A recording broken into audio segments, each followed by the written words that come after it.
Okay, today's goal, second lesson of the unit, is to compare and order integers.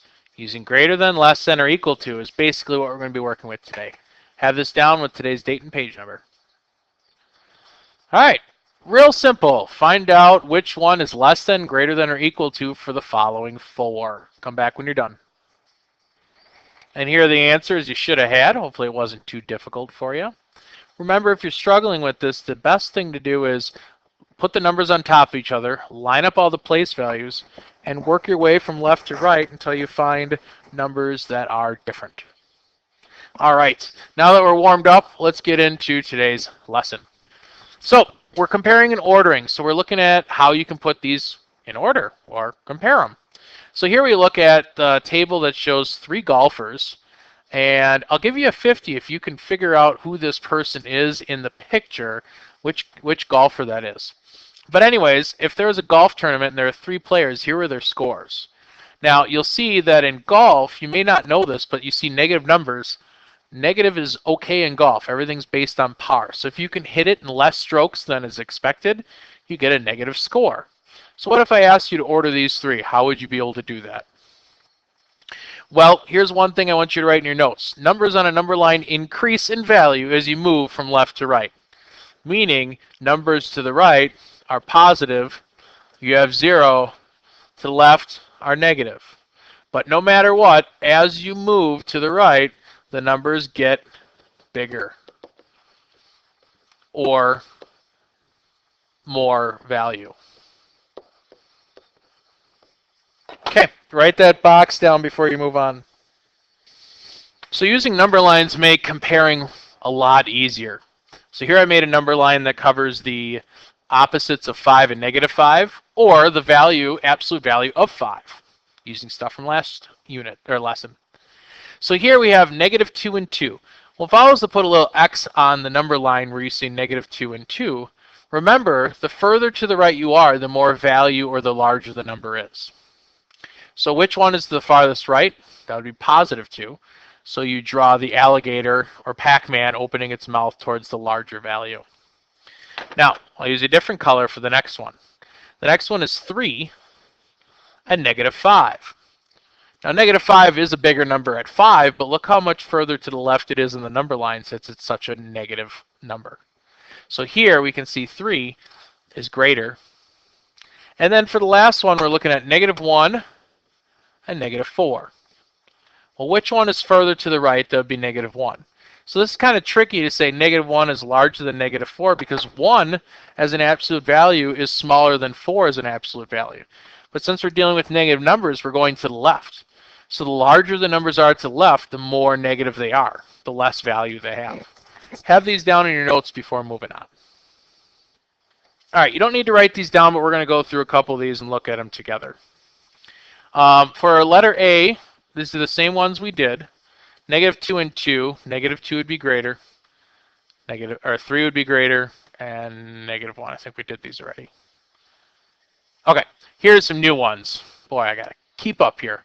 So for A, we're looking at negative 2 and 1. What do you think is greater? It's okay to say it out loud. I'm going to be paying attention. Hopefully you said 1. 1 is greater. 2 and negative 3. Which one do you think is greater? Did I hear you say 2? I hope I did, because that is correct. And then for C, negative 3 and negative 4, this box will have to get out of our way. But we'll say negative 3 is bigger. Okay, moving on.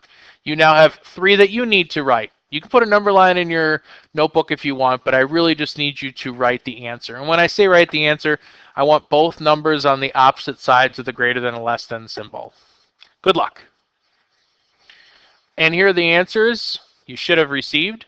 Negative 4 is greater than negative 5. Negative 2 is less than 0. And negative 1 is less than 3. Okay, another skill you've learned for years is ordering things from least to greatest. Now, using a number line makes it real easy. You can copy these down in your notebook if you need. But let's say I gave you negative 2, 3, and negative 1. Well, you may not know which one's really greater or less. So if you make a number line and plot them, now you can see from left to right, least to greatest, it would go negative 2, negative 1, and then 3. And then for B, we have 4, negative 3, and negative 5, and 2. Well, you have a 2, 3, 4, and 5. So how do they actually go in order? Well, if you put them on a number line, you'll see negative 5 is actually the smallest. Some may think it's the biggest because it's 5, but it's a negative value. So negative 5, then you'll see negative 3 on the number line, then 2, and then 4. So if you want to copy these down, if you think you need to, go ahead. Otherwise, this may just be a quick refresher for your brain. Let's take a look at a couple other ones. What if we had negative 2, 2, and negative 3?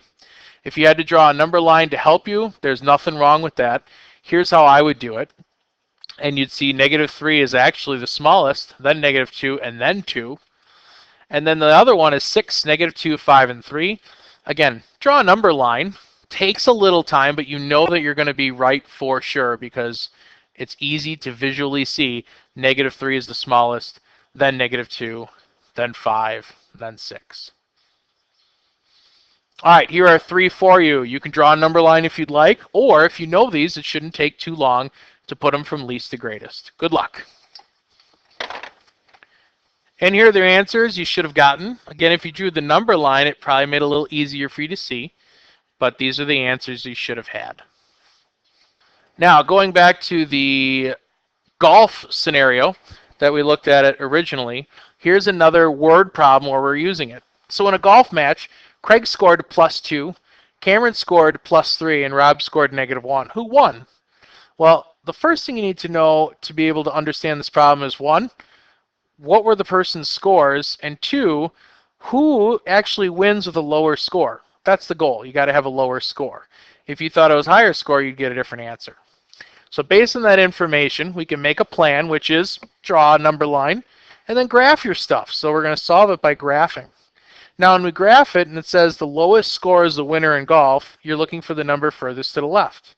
Well, since Rob is the most furthest to the left, he, at a -1, is the winner. So here's a word problem scenario. You don't have to copy it down unless you want to. See, I knew you wouldn't. So here's your practice. You're looking here now at temperatures at 10 p.m., midnight, 3:30 a.m., and 6 a.m. Go ahead and answer the 2 questions based on the data that you're given. And here are the answers you should have gotten. So the lowest temperature was at 3:30. That was -6. Then it says, what was the highest temperature? We actually had it twice. At 10 and 6, it was 1 degree. So hopefully you did well on those. Here is your box of thought. Now you have 3 problems here, and they also say explain in all 3 of them, which means you have to give me at least a sentence to be able to solve these. And please don't start your sentences with because or cause. Try to reorganize the question into a statement. And these are all statements, so that shouldn't be too hard. And give me your answer. Here is your quiz. We'll wait till that box goes away so you can see the whole question for number 5. But you got 5 questions to do. A couple ordering from least to greatest. A couple where you're saying which one is greater than, less than, or equal to. And a word problem. Good luck. All right, that's the end of our second lesson for this chapter. We will see you next time.